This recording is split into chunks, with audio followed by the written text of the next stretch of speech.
La primera pregunta, creo que más bien es un comentario que estaba generando, que formula Jorge Romero. Buenas, excelente temática de alto nivel. Le doy gracias por esta formación donde los conocimientos los aplicaré en la docencia y comunidad. Bendiciones y éxito. Luego tenemos acá Gustavo Majano, que dice un viaje del conocimiento existente en Venezuela sobre el tema de la ponencia. Muchas gracias. Jorge Romero hace una pregunta directa que dice, ¿qué nos recomienda? ¿Una planta hidroeléctrica o una eólica? Y Adelante. bien, gracias por la pregunta. Bueno, en realidad los proyectos de generación de cualquier tipo deben adaptarse a los recursos disponibles y al mismo tiempo tomar en cuenta las necesidades. Si pensamos en generación a pequeña escala, como por ejemplo condición doméstica, los apagones que tenemos en el país, y queremos alimentar baterías, recargar baterías por falta del fluido eléctrico en la red. Bueno, colocar un panel solar en una casa es una solución excelente y a costos manejables. Quizás a lo mejor son más costosas el banco de baterías. O también puede haber una solución de un banco de baterías que uno se alimente con la electricidad mientras hay en la red, que eso también es una solución sin necesidad de paneles solares. Ahora, cuando vamos subiendo de potencia, de necesidades de potencia, podría ser que una industria pudiese ser alimentada por paneles solares y baterías, pero como dijo el ingeniero Pigozzo, el problema de las baterías es que no suplen una potencia firme sostenida. Es decir, podemos alimentar con baterías durante un tiempo, pero no dan almacenamiento suficiente para llevar una potencia importante durante largos periodos de tiempo. Cuando hablamos de ya de potencias grandes, de una ciudad, el país, etcétera, entonces estamos hablando de otra cosa. Necesitamos grandes equipos, grandes potencias y además de eso potencia firme. Y si hay combustible, la potencia firme podría ser suplida por plantas termoeléctricas. Pero menos contaminante que eso sería suplirlo con turbinas hidráulicas. Siendo que en el país tenemos un gran potencial hidroeléctrico, pues tenemos que hacer uso de lo que disponemos. Este, Cuando hablamos de recuperar el sistema eléctrico del país, bueno, resolver los problemas de los grandes apagones que tenemos en nuestro país, yo veo muy difícil que eso lo podamos resolver con parques eólicos y solares. Los parques eólicos en nuestra red no están negados, pero serían complementarios, serían sistemas complementarios. El ingeniero Pigozzo mostró, por ejemplo, un embalse con paneles flotantes, donde en un tiempo de sequía, pues logran compensar un poco el volumen, el volumen aprovechado, complementando con paneles solares que suplen alguna potencia. Pero sustituir nuestras grandes plantas de generación hidroeléctrica, pues realmente no tiene sentido pensar en paneles solares y parques eólicos. Esa sería mi visión. Gracias. Excelente. Tenemos muchos comentarios, como que hace Carlos Blanco Cirit. Esta presentación no es excelente, es impresionante. Alejandro Acosta, muchas gracias, excelente presentación. Gilberto Velasco, ha sido una presentación magistral, todo un diplomado. Gracias, profesor Marín. Y Omar Rizales, muy agradecido por la excelente ponencia. Aquí tenemos una pregunta que formuló Sandra Álvarez. Dice, considerando el cambio climático, ¿qué planes se tienen sobre estos fenómenos? Ya que hay periodos de sequía por meses y periodos de lluvia también, y cada vez más agravados producto de los gases de efecto invernadero. Adelante, académicos Marín. Sí. El cambio climático es una realidad y está demostrado por diferentes estudios que el cambio climático este, incide en, en la frecuencia y en la intensidad de las manifestaciones hidroclimáticas. Es decir, se tienen con mayor frecuencia caudales picos o se tienen con mayor frecuencia sequías. Eso, o sea, la variabilidad climática se agrava. Ahora bien, este, la variabilidad climática, en el caso de los proyectos hidráulicos, en los proyectos hidroeléctricos, es un elemento fundamental. Mostramos allí una gráfica sobre la regulación y precisamente hay que, una de las ventajas que tienen estos sistemas es la regulación, siempre y cuando no abusemos. Generalmente se tiene de cada sistema hidráulico un estudio muy detallado desde el punto de vista hidrológico de cuáles son los caudales medios, los caudales máximos, mínimos. Y además de eso se hacen estudios con trazas. ¿En qué consisten las trazas? Se hacen trazas que tienen que cumplen con los mismos estadísticos, con los mismos parámetros estadísticos de los caudales, de los parámetros, cumplen con los mismos parámetros estadísticos de las variables climáticas evaluadas, lluvias, caudales, etcétera. Y entonces se modelan caudales extraordinariamente húmedos, lluviosos, con altos caudales, y se modelan años secos, extremadamente secos, y eso debe ser tomado en cuenta. ¿Qué ocurre?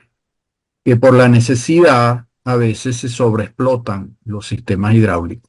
Y hay cuando uno tiene un sistema hidráulico bien planificado y bien controlado, uno puede ver cuáles son los extremos en los que puede llegar y evitar que se nos sequen los embalses, como hemos visto en algunos casos, o que se llegue a niveles mínimos de operación.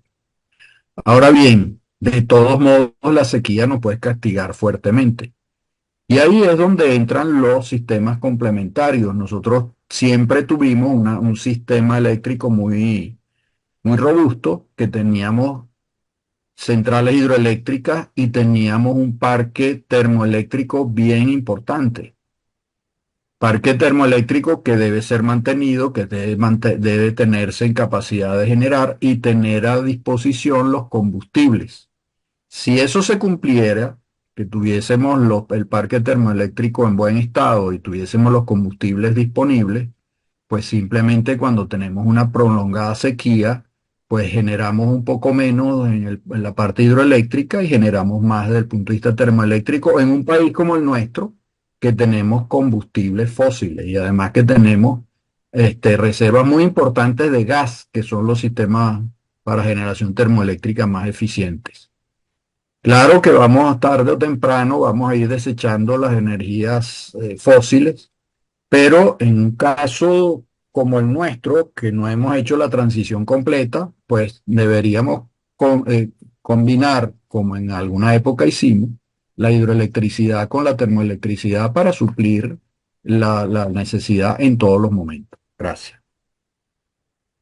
Muy bien. Tenemos el ingeniero Jorge Martínez, que le manda saludos afectuosos desde Lima y felicita al académico Marín por su ponencia. Muchísimas gracias, Martínez. En este momento todavía no hay más preguntas en el chat. Sí, ya está apareciendo, bueno, un comentario que hace Celso Castro Gómez. Excelente presentación y muchas gracias por la invitación. Este, yo voy a aprovechar para formular dos. Quería hacer una mención. Adelante. Celso Castro Gómez fue gerente de Tocoma, gerente de ingeniería, gerente de ingeniería de Tocoma, con quien tuvimos excelente experiencia en el trabajo hasta que se paralizó Tocoma. Este, un saludo muy cordial. Excelente. Bien, yo quiero formular un par de preguntas, si me lo permite el profesor Sergio Marín, el académico Sergio Marín. Este, dos curiosidades que tengo que tal vez me pueda ayudar a aclarar. Una está relacionado con el proyecto andino José Antonio Páez, allá en las presas Mingo del río Aracay. Sé que esa presa tuvo importantes problemas por el tema de los sedimentos de fondo, que eran muy abrasivos, y entonces había fuertes dificultades en el tema del mantenimiento de las turbinas. Pero no he vuelto a escuchar acerca de ese tema. Supongo que el estado del arte ha avanzado lo suficiente como para que esté resuelto. Y aparte, usted nos comentó al final de su presentación que a partir desde los finales de los años 70 y hasta el año 2012, empresas consultoras nacionales, extranjeras y empresas del Estado se conjugaban en los estudios y elaboración de la ingeniería de estos proyectos hidroeléctricos. Pero estamos en el 2024. Nos quedan 12 años en el aire que quisiera saber qué ha pasado. Bien, primero con respecto a Santo Domingo. Santo Domingo ha sido una oveja negra de nuestro sistema hidroeléctrico. Cuando se hicieron los estudios, de la electricidad de Francia y de Sofrelec, que mencionamos allí, que identificaron el potencial de los ríos Uribante, Doradas, Camburito, Caparo, Santo Domingo, etcétera, se vio que era conveniente desarrollar el Uribante Caparo y desarrollar Santo Domingo. El Uribante Caparo trabajaría, como en efecto se ha venido desarrollando, más como un proyecto de base que por un proyecto de trabajar en punta. Me explico. En un sistema eléctrico se tienen plantas que funcionan en base, como es el caso de Guri y el Bajo Caroní, que generan casi que, digamos, de manera continua o a un cierto nivel de potencia. Y hay otras plantas que suplen los picos, que pueden ser unas plantas que tienen, como se dice, un factor de planta más bajo. Por ejemplo, Guri tiene un factor de planta del orden de 0,60 y unas plantas pico, como son las plantas alpinas en Europa, tienen un factor de planta de 0,25. ¿Qué significa 0,25? Que esa planta genera el 25% del tiempo a capacidad máxima o genera el 25% de su potencia instalada en general. En esa concepción de la electricidad de Francia, Uribante Caparo sería una base y Santo Domingo sería planta pico, porque además Santo Domingo tiene un embalse pequeño, tiene una alta caída, etcétera, pero tiene un embalse pequeño. Entonces el concepto hubiese sido construir Uribante Caparo primero o construirlo en paralelo y tener las dos plantas, la planta de base o el sistema Uribante Caparo de base y Santo Domingo como de pico. Pero resulta que el Uribante Caparo, como es un proyecto extenso, complicado, su ejecución se lleva 5, 6, 7, 8 años. Mientras que una planta como Santo Domingo se llevaba 4 años. ¿Cuál fue la decisión del Ejecutivo en esa época? Pues acometo Santo Domingo porque la puedo inaugurar yo mismo y no otro gobierno. Y eso fue lo que se hizo. Entonces se construyó una planta de pico para operar en base, porque esas eran las necesidades de la red.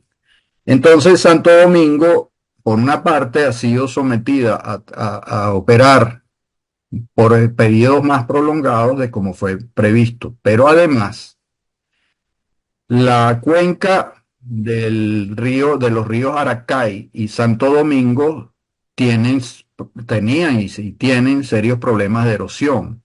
Y una de las cosas que se debía hacer, como siempre se hace en los proyectos hidráulicos, es que las cuencas deben ser protegidas, deben ser recuperadas, evitar procesos de erosión.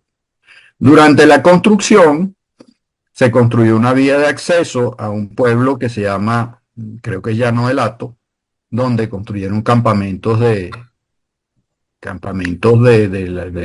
personal. Esa vía ya creó problemas de erosión. Después, la La agricultura en esa cuenca, que debería ser una agricultura que no generase problemas de producción de sedimentos, no es tal. No tiene el concepto de que la agricultura ayuda a estabilizar los suelos y tal. Eso es verdad si es hecho de cierta manera, pero precisamente la cuenca del río, los sembrados que están en el río, la cuenca del río, de los ríos Aracay y Santo Domingo, no producen estabilidad de suelo, sino que producen sedimento. Entonces eso agrava la situación de allí. Entonces se tienen grandes acumulaciones de material, de arena, que afectan la operación de la planta y sí, hay periodos de mantenimiento frecuentes, ha habido daños de las turbinas que son reparables, esa es la ventaja de ese tipo de turbinas, son reparables, pero todo el proceso de control de sedimentos y tal no se ha hecho como debería ser. Si mal no recuerdo, en el año 2014, 2015, FONACYT financió un proyecto para control de sedimentos y se empezaron a construir unas presas con esos fines, pero eso se paró y no continuó. ¿Y qué ocurrió? Se iniciaron las presas y no se terminaron, pero es que además debía hacerse un trabajo intensivo de lo que llaman control de torrentes, que eso no se ha hecho. Gracias. En cuanto a la formación de personal, etcétera, y al conocimiento, la pregunta que usted hacía. La idea que nosotros tuvimos y que fue un poco a lo mejor largo de la reseña histórica fue mostrar cómo Venezuela comenzó haciendo presas, como hizo la presa de Caujarao, que la hizo un particular y propuso poco a poco la institucionalización del país, se fue encargando de las obras hidráulicas y tuvo organismos como el INUS, que todo el mundo coincide en decir que el INUS era una excelente escuela de profesionales, porque no solamente manejaba bien las obras hidráulicas, sino que los profesionales se formaban allí. Eso fue cambiando y esos profesionales, por la dinámica del país, pasaron de ser razones salariales, etcétera, dejaron de ser funcionarios y formaron empresas. Formaron empresas consultoras que llevaron a cabo la... ¿Están oyendo? Ok. Llevaron a cabo proyectos como el Uribante Caparro, llevaron a cabo proyectos como el del Bajo Caroní, Macagua, y esas empresas duraron muchísimos años y tenían profesionales de altísimo nivel que esas empresas estuvieron operando hasta el año 2012. Concretamente, el consorcio que hizo los proyectos de Macagua, Caruachi y Tocoma funcionó hasta el 2012 y la óptica era que continuaran haciendo la ingeniería de Tayucay, Eutobarima, etcétera, que era la evolución típica o necesaria. Pero los proyectos hidroeléctricos, alguien le vendió al Ejecutivo que esos proyectos eran inconvenientes desde el punto de vista ambiental y se empezó a trabajar en lo que se llamó la generación distribuida con plantas termoeléctricas de pequeño tamaño y esos proyectos se paralizaron y, y los proyectistas el personal de ahí altamente calificado comenzó a emigrar. Y esos profesionales están hoy, son estrellas en algunas empresas consultoras en otros países y ya no los tenemos aquí. Pero, como decíamos allí, cuando aquí se reanude la recuperación del parque hidroeléctrico, termoeléctrico y todo en general, tendremos que echar mano, como en otras épocas a lo mejor, de empresas transnacionales consultoras que nos ayuden a hacer la ingeniería, pero tenemos que plantear una política de Estado que esas empresas hagan transferencia de personal, como se hizo también en el pasado, como se hizo cuando se construyó Guri, como se construyó Macagua, que esas empresas que trabajaban con Edelca o trabajaban con Cadafe, tenían junto en sus equipos personal venezolano que después se quedó aquí y siguió produciendo. Bueno, nosotros tendremos que hacer eso como política de Estado. Y hay un detalle muy, muy interesante que una vez nos conversábamos con el ingeniero Carlos Egro, que creo que está en el público de Andrix. Cuando aquí instalen nuevos equipos de última tecnología, vendrá personal extranjero que hará las instalaciones y comenzará la operación en las etapas iniciales. Pero después, ¿quién maneja esos equipos sin dañarlos? Pues tendrá que ser personal nuestro que se forme con los profesionales que vengan a hacer, no solamente instalar, sino operar esas plantas en sus etapas iniciales. Eso debe ser planificado y eso debe ser una política de Estado, esa transferencia de tecnología. Nosotros todavía tenemos excelentes técnicos que manejan nuestras plantas con las uñas, Guri, Macagua, Edelca. Pero ellos habrá que actualizarlo con las nuevas tecnologías de los nuevos equipos que seguramente se instalarán. Cuando hablo de equipos, no hablo de equipos principales, la turbina, sino equipos que son reguladores, controladores, etcétera, que han evolucionado, que de alguna manera eran equipos mecánicos o que manejaban con sistemas analógicos y hoy día son digitales, etcétera. Esa transferencia tecnológica tiene que venir. Gracias. Muchísimas Y gracias. gracias por la pregunta, Guadir, muy buena. Y mejor, mucho mejor la respuesta. Aquí tenemos comentario de Jorge Romero, pero- y tenemos también una pregunta que formula Carlos Contreras Márquez. Jorge Romero lo que comenta es que la población en sí tenderá a la disminución del consumo de leche. Y Carlos Contreras Márquez tiene dos preguntas. Dice, bueno, primero dice, excelente ponencia, profesor Marín. Todos sabemos que en Venezuela la mayoría de las presas tienen problemas de sedimentación y algunas están colmatadas. ¿Usted qué opina de las centrales mini hidroeléctricas? Y una segunda pregunta, con este inmenso potencial hidroeléctrico, ¿se podría generar hidrógeno verde para mejorar la eficiencia energética en Venezuela? Bueno, con relación a las centrales mini y micro, o sea, mini y pequeñas, en los Andes tenemos oportunidades maravillosas de instalar esas plantas. Hoy día, las microcentrales son como quien dice equipos de paquete. Uno puede comprar el equipo completo sin necesidad de estar dependiendo del diseño ad hoc, etcétera, como es de una gran central. O sea, una gran central hidroeléctrica como Caruachi tiene que haber contratos y el diseño se hace para esa central y a la medida de esa central y pasa por todo un proceso de laboratorio, modelos, etcétera.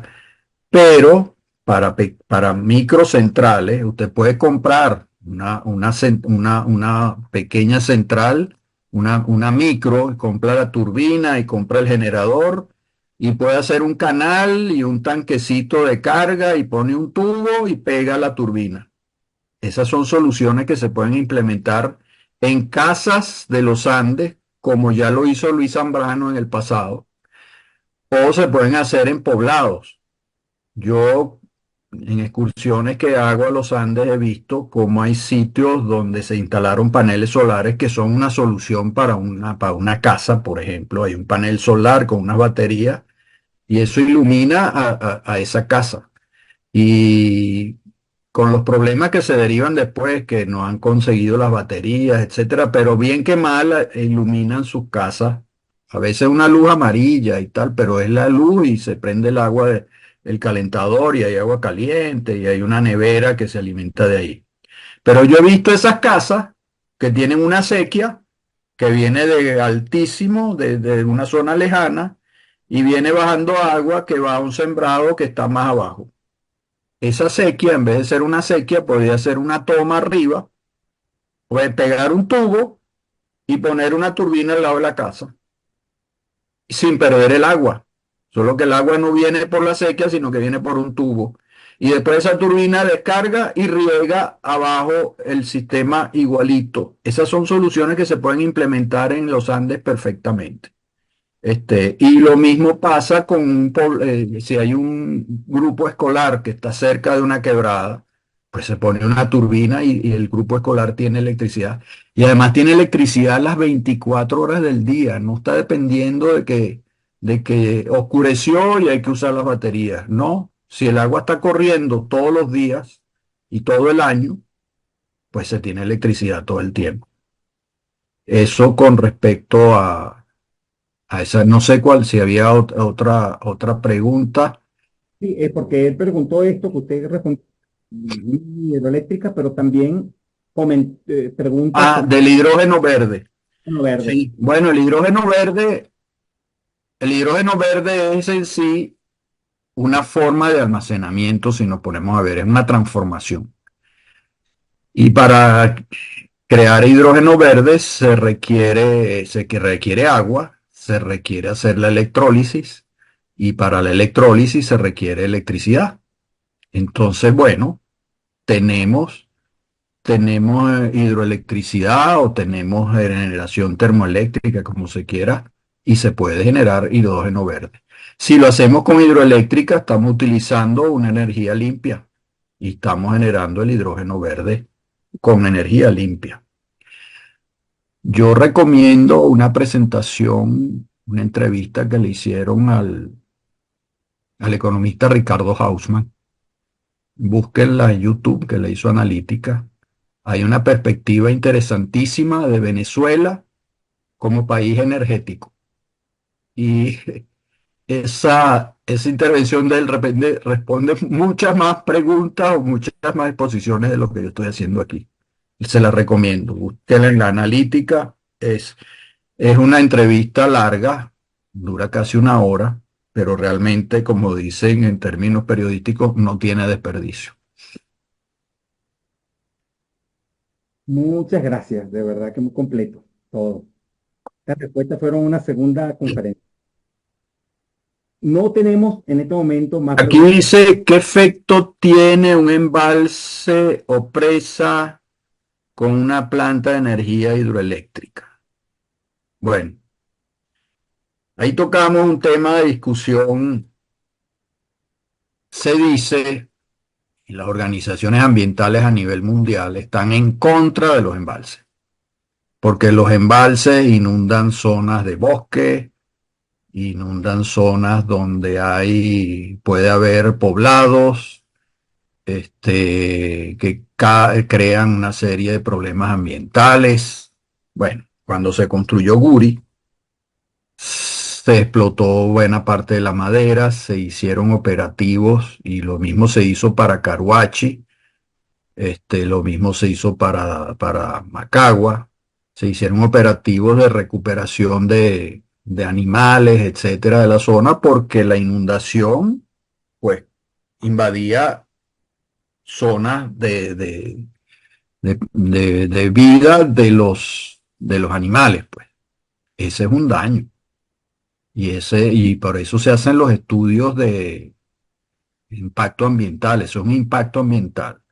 Ahora, ¿qué sería Venezuela si hubiese existido en esa época las regulaciones a nivel internacional que prohíben otorgar préstamos para proyectos como Guri?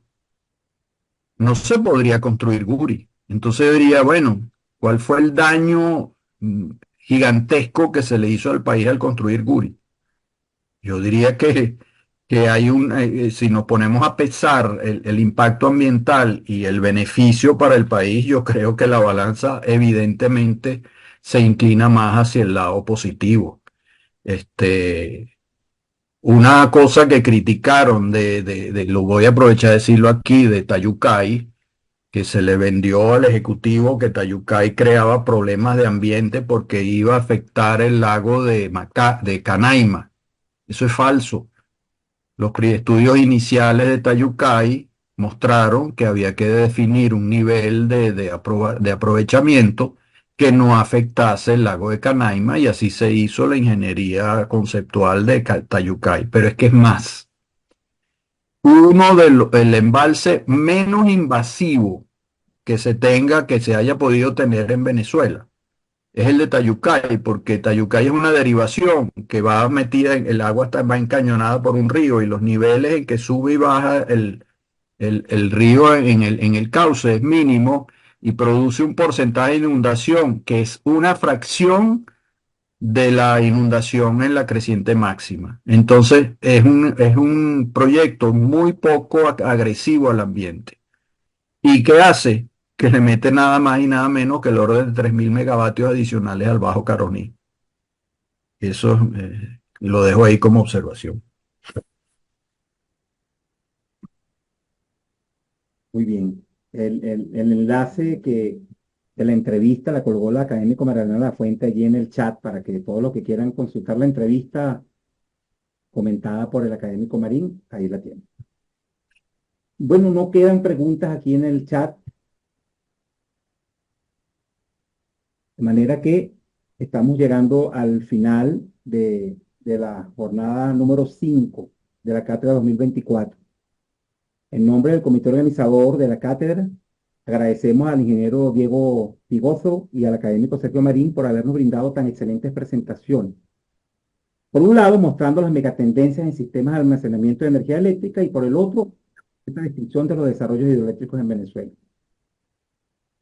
El ingeniero Diego Pigoso nos habló con absoluta maestría y con mucho detalle acerca de la tecnología de almacenamiento por bombeo y también de los conceptos y alternativas de almacenamiento por bombas turbinas, almacenamiento por baterías, soluciones híbridas como la hidroreversible, eólico solar, hidrosolar flotante y soluciones híbridas como la generación mareomotriz.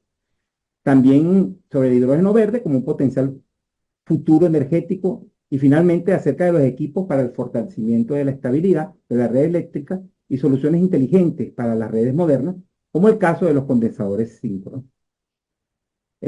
Acabamos de ver la presentación del académico Sergio Marín, quien al principio pues, nos hizo ver la importante disponibilidad de fuentes energéticas renovables en Venezuela. Luego nos presentó una clara reseña histórica de los proyectos hidroeléctricos en Venezuela y los planes nacionales de electrificación, describiendo varias de las centrales hidroeléctricas existentes. También nos planteó las características de las componentes y de la estructura de los proyectos hidráulicos y sus fases de desarrollo. Y finalmente presentó los conceptos que deberían ser abordados para la recuperación y desarrollo de los proyectos hidroeléctricos del país, en total concordancia y continuidad con las charlas de esta misma sesión y de la semana pasada, estableciendo como prioridades en el campo energético la disponibilidad de potencia firme, la confiabilidad del servicio, la eficiencia y, por supuesto, el respeto al medio ambiente. La jornada de hoy estamos completamente convencidos que cubrió y sobrepasó las expectativas. A los apreciados asistentes, muchas gracias por su participación y les queremos recordar que estas ponencias y las discusiones serán colocadas en el canal de YouTube de la Academia. Para el próximo lunes 13 de mayo se continuará y se dará cierre al módulo 2, denominado la energía eléctrica en Venezuela. Tendremos las siguientes dos charlas: Sistema Interconectado Nacional e Infraestructura de Transmisión Eléctrica por parte del ingeniero Luis Ceballos y Criterios de Recuperación del Sistema Eléctrico Nacional por parte del ingeniero Miguel Lara. Entonces los esperamos para el próximo. Muchas gracias a todos.